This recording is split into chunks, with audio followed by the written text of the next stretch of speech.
Halo Sobat AKN, jadi pada kesempatan kali ini kita akan membahas tentang PPh Pasal 4 Ayat 2. Apa sih PPh Pasal 4 Ayat 2 itu? PPh Pasal 4 Ayat 2 itu pemotongan atas penghasilan yang dibayarkan sehubungan dengan jasa tertentu dan sumber tertentu. Contohnya itu ada jasa konstruksi, sewa tanah bangunan, pengalihan hak atas tanah bangunan, hadiah undian, dan lainnya. Lanjut. Yang pertama itu ada penghasilan yang dikenakan PPh Pasal 4 Ayat 2. Yang pertama itu ada penghasilan atas bunga deposito atau tabungan yang ditempatkan di dalam negeri dan yang ditempatkan di luar negeri. Diskonto sertifikat Bank Indonesia. Yang kedua itu transaksi penjualan saham pendiri dan bukan pendiri. Yang ketiga itu bunga atau diskonto obligasi dan surat berharga negara. Yang keempat itu hadiah undian. Yang kelima itu persewaan tanah atau bangunan.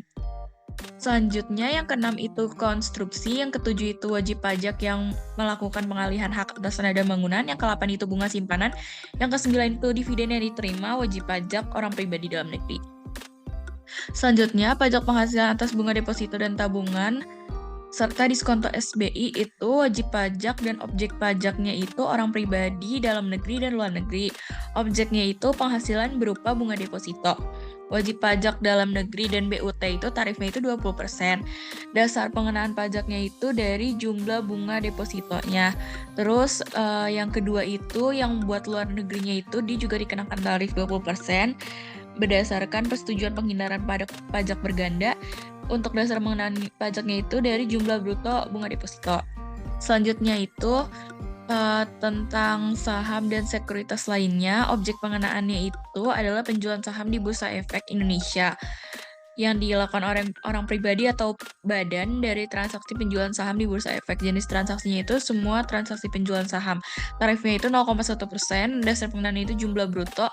Transaksi yang kedua itu untuk pemilik saham pendiri itu dia kena tarif 0,1 dan tambahan 0,5%. Dasar pengenaannya itu jumlah bruto nilai transaksi penjualan. Selanjutnya itu ada pajak penghasilan atas obligasi. Wajib pajaknya itu orang pribadi dalam negeri dan luar negeri. Objek pajaknya itu berupa obligasi, termasuk obligasi diskonto. Jenis bunganya itu ada dengan obligasi dengan kupon, itu wajib pajak dalam negerinya dikenakan tarif 15%, wajib pajak luar negerinya itu 20%. Terus diskonto dengan kupon itu dalam negerinya 15%, luar negerinya itu 20%. Terus bunga obligasi tanpa kupon dalam negerinya itu 15%, luar negerinya itu 20%. Bunga atau diskonto obligasi itu dikenakan 10%.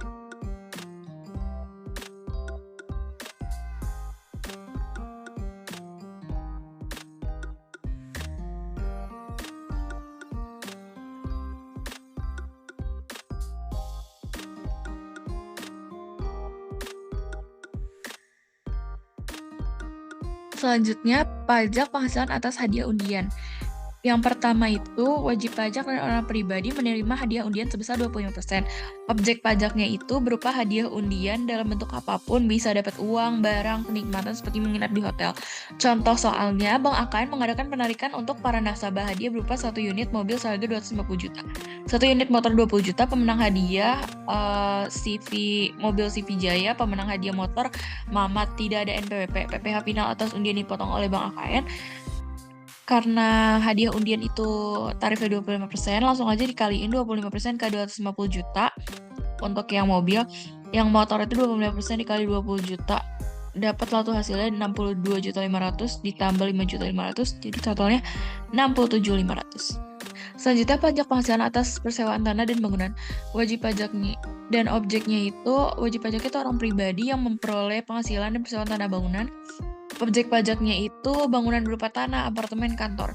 Contoh soalnya, Tuan Arya mempunyai beberapa ruko yang disewakan. Apotek Kimia, pusat oleh-oleh ruko tersebut masing-masing disewa 35 juta, 15 juta untuk tahun 2021. Apotek pemotong pajak, sedangkan pusat oleh-oleh bukan pemotong pajak. PPh atas yang disewa oleh Apotek Kimia Farma adalah itu langsung aja kita hitung 10% dikali 35 juta. Karena tarifnya itu 10%, pusat oleh-oleh pemotong pajak, sehingga PPh atas disewa dipotong, dibayar dan dilaporkan oleh Tuan Arya sebesar 10% dikali 15 juta. Jadi 1.500.000. Selanjutnya pajak penghasilan atas usaha dan jasa konstruksi itu wajib pajaknya itu jasa konstruksi orang pribadi, termasuk bentuk usaha yang kegiatan usahanya menyediakan layanan konstruksi, baik perancana, pelaksana, dan pengawas. Nah, jasa konstruksi ini ada pelaksana, perencana, dan pengawas. Pelaksananya itu dia penyedia jasa yang memiliki kualifikasi usaha kecil, kenanya 2%.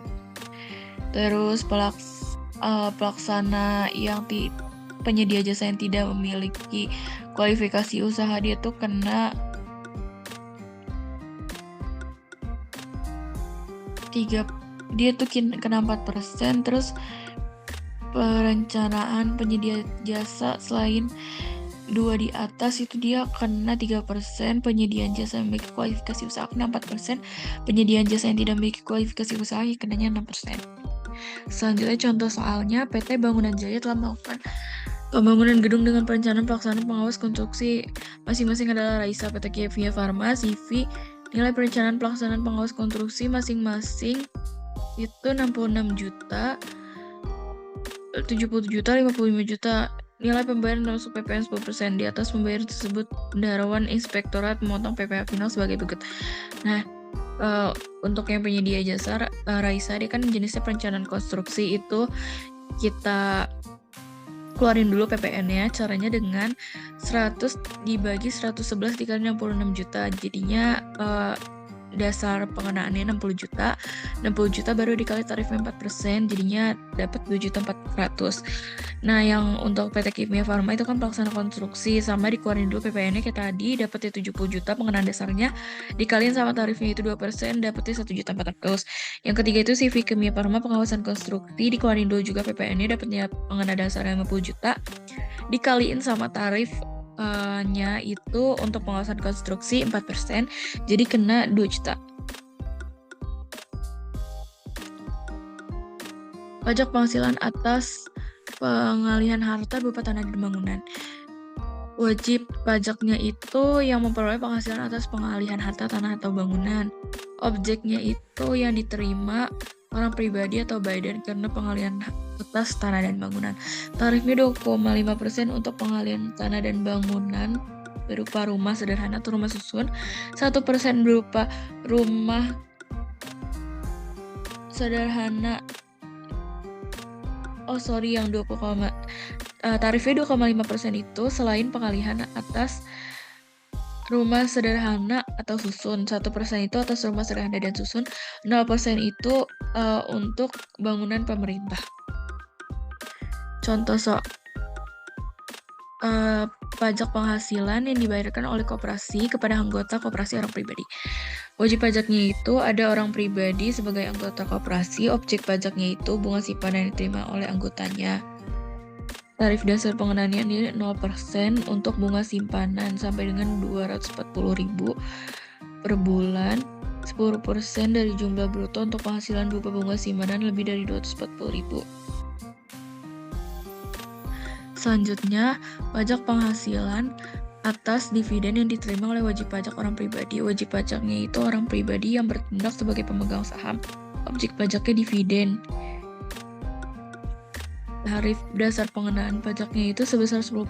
Contohnya ini soal PT Kimia Farma membagikan dividen kepada pemegang saham, diantaranya kepada Raisa memiliki saham sebanyak 100.000 per lembar. 100.000 lembar dan total beredarnya 500.000 lembar. Dividen tunai dibagikan 1.000 per lembar saham. PP yang dipotong itu 100.000 dikali 1.000 dikali 10%, jadinya itu 10 juta. Dan penjelasan kali ini kurang lebih. Terima kasih.